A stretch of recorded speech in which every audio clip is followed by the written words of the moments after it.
கர்த்தருடைய பரிசுத்த நாமத்துக்கு மகிமை உண்டாவதாக. எனக்கு கொடுக்கப்பட்ட தலைப்பு ஊழியக்கார பத்தி பேசணும். 5 பாயிண்ட். ஊழியக்காரர் யாரு, அவருடைய பணி என்ன, அவர் எப்படியே கனப்படுத்துவது அப்படின்றதுதான் 5 பாயிண்ட். ஃபர்ஸ்ட் பாயிண்ட் என்னன்னா, ஊழியக்காரர் யாரு, அவர் அவரோட வேலை என்னன்னா, அவர் எப்பவுமே தேவனோட இணைஞ்சிருப்பாரு. 24 மணி நேரமும் தேவனோட உறவு வச்சிருப்பாரு. அவர் எந்த நேரத்துல எப்படி இருப்பாங்கன்னு நமக்கு சொல்ல முடியாது. நம்ம உலக பிரகாரமா அவரோட பேச போவோம். அவர் எப்பவுமே ஆவியிலே இருப்பாரு. ஆனா ஊழியக்காரோட பேசும்போது பார்த்து அவர் ஆவியில இருக்காரா இல்ல மாமிசத்துல இருக்காரா நம்ம பார்த்து அவரோட பேசணும். இது ஃபர்ஸ்ட் பாயிண்ட். இதை நம்ம தெரிஞ்சுக்கணும் முதல்ல.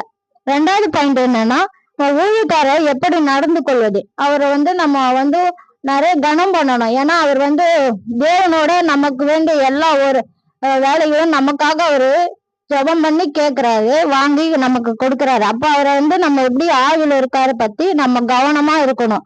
அப்ப அவரோட என்ன தேவையோ நம்ம செஞ்சு கொடுக்கணும். அவருக்கு மருந்து மாத்திரை கொடுக்கறது, சாப்பாடு கொடுக்கறது, அவரை கனப்படுத்துறது, அவருக்கு என்ன தேவையோ அதை நம்ம செய்யும் போது கர்த்தர் நம்மள ஆசீர்வதிப்பாரு.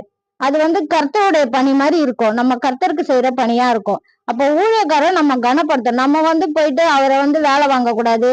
அவர் ஏதாவது சொன்னா நம்ம உடனே செஞ்சிடணும், கீழ்ப்படிஞ்சிடணும். அவங்க அவங்க கிட்ட போயிட்டு மரியாதையா நிக்கணும், கனப்படுத்துற மாதிரி நடந்துக்கணும். அவரை எதிர்த்து பேசுறதோ கோவப்படுறதோ அவர் மேல திட்டுறதோ அதெல்லாம் இருக்கக்கூடாது. அவரை கனப்படுத்துற மாதிரி நம்ம நடந்துக்கணும். 3வது பாயிண்ட் என்னன்னா, ஊழியக்காரை பற்றி மற்றவங்களோட எப்படி பேசுவது. அது எப்படி பேசணும்னா, நம்ம ஊழியக்காரர் நம்ம ஜபத்துல எப்படி தாங்குறாரு, அப்ப அவரோட எப்படி நம்ம ஜப குறிப்பை சொல்றது அப்படின்னு சொல்லி நம்ம மத்தவங்கிட்ட பேசணும்.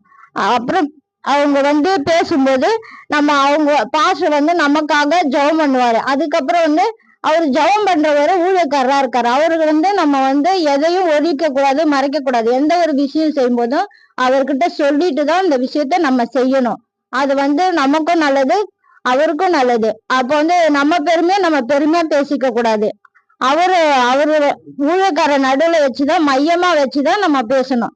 4வது பாயிண்ட் என்னன்னா, ஊழியக்காரோட தரிசனம். அப்ப ஊழியக்காரோட தரிசனம் என்னன்னா, நம்ம அவரோட தரிசனத்துல ஒத்து போகும்போது நம்ம அவரோட தரிசனமும் நடக்கும், நம்மளோட தரிசனமும் நடக்கும், பரலோகத்தின் தரிசனமும் நடக்கும். அப்ப நம்ம அவரோட தரிசனத்தை சேர்ந்து போகும்போது அவரோட தரிசனத்துல நடப்போம். இது முக்கியமா என்னன்னா, பரலோகத்தின் சித்தம் நிறைவேறும். காரணம் என்னன்னா, ஊழியக்கார தரிசனம், செயல்பாடுகள், நோக்கம் நிறைய இருக்கும். அதுக்கும் நம்ம கூட இருந்து ஜெபிக்கணும். அவரோட சேர்ந்து அவரோட வழி நடக்கும் போது அவருக்கு நிறைய வழி நடத்தல் கிடைக்கும், வெளிப்பாடு கிடைக்கும். அதை கேட்டு நமக்கு அவர் உதவி செய்வாரு. ஊழியக்காரோட பணி இதுதான்.